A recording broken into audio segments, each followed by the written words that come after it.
Oh God, that's definitely gonna make it in the video. Definitely. Hi Vogue, Chloë Grace Moretz here. Come get ready with me for the Louis Vuitton fashion show.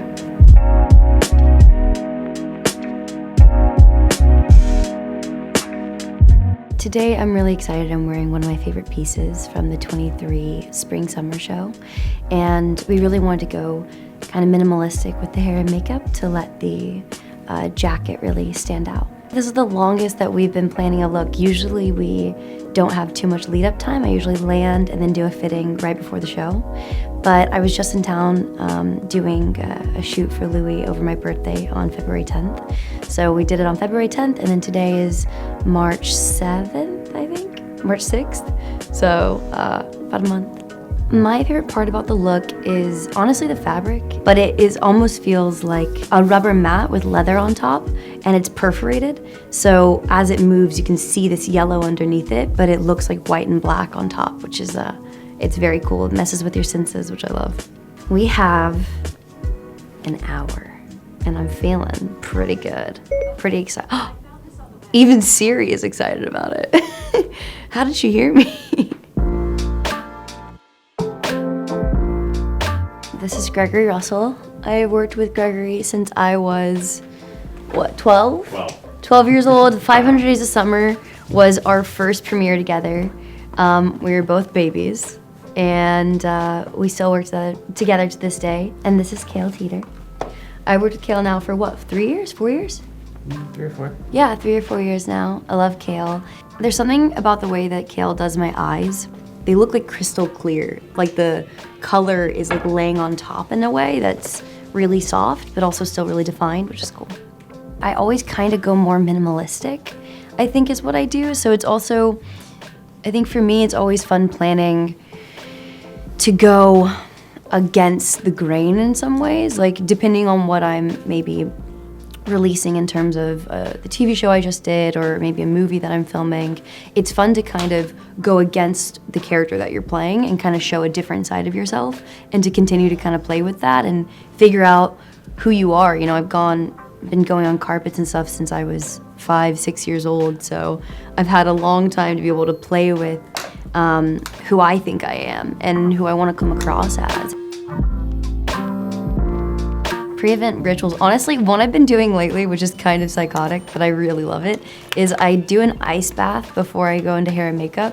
So I'll like take a shower and get kind of warm, and then I'll do a 3-minute ice bath. And something about it makes me feel a lot more prepped for the anxiety-inducing experience, which is like, you know, a wall of cameras taking photos of you and you trying to act totally calm.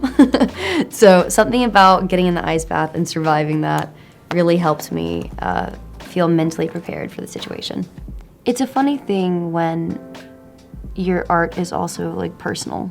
And I think in my kind of career path, in being an actor, so much of what you do is who you are in some way, no matter what you kind of, you know, whether or not you want it to be who you are, it is, you know, pieces of your soul are gonna be in that character. And every actor, I think, has their own little ways of disconnecting from the part, but for me, it's just like going home and hanging out with my dogs and my partner and just like having dinner, you know, and watching The Real Housewives of Beverly Hills is really the biggest key for me.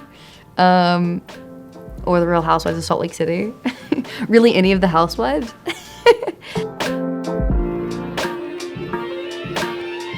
That's Salem. That's that's my boy. He is a German Shepherd. And then I have a little French Bulldog named Ruby. This is Ruby. She's very cute, if I do say so myself. She owns me. She tells me what to do, and I'm like, yes, ma'am. Right away, Miss Ruby. Gregory and I met at Andy LeCompte Salon. You just did like a salon blowout for me. Yep.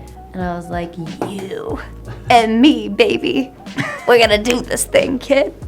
And then we did it. Turns out we did. and then here we are.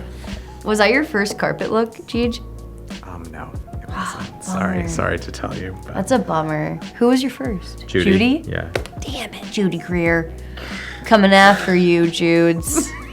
I'm coming after you, and I'm taking it back. But like, it must have been like simultaneous timing wise. It was within months of each other, so technically we're like equal. Yeah.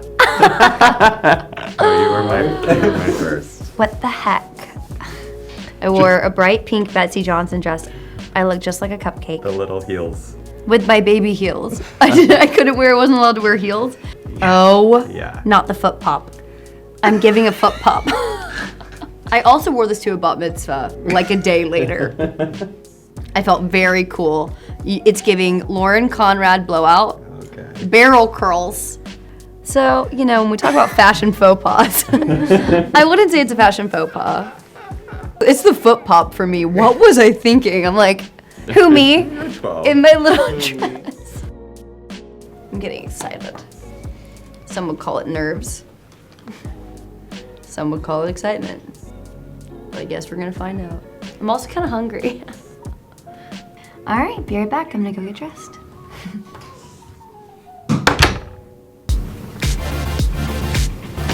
Time to go to the show.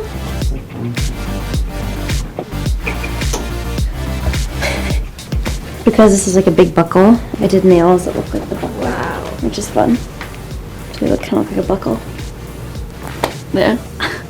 The most important part is knee definition. You have to contour the knee, highlight the knee. I really love the kind of boxy silhouette and these shorts with it, with the boot. Honestly, my favorite thing about the boot is it comes so far into the ankle that it's like such an exaggerated line that I feel like a lot of boots don't kind of highlight that, which is fun. Superhero vibe. Rugged. Sick. I'm tough. We gotta go. Rough and tumble. Okay, cool. Let's go.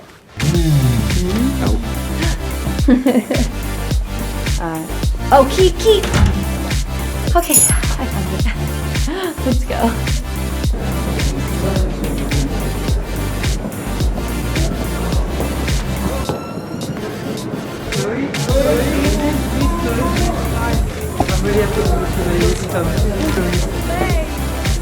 Thank you. Thank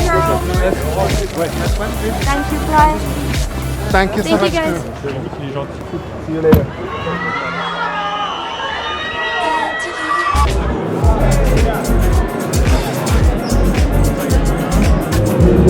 Oh my god, I finally found you guys. You guys were totally missing.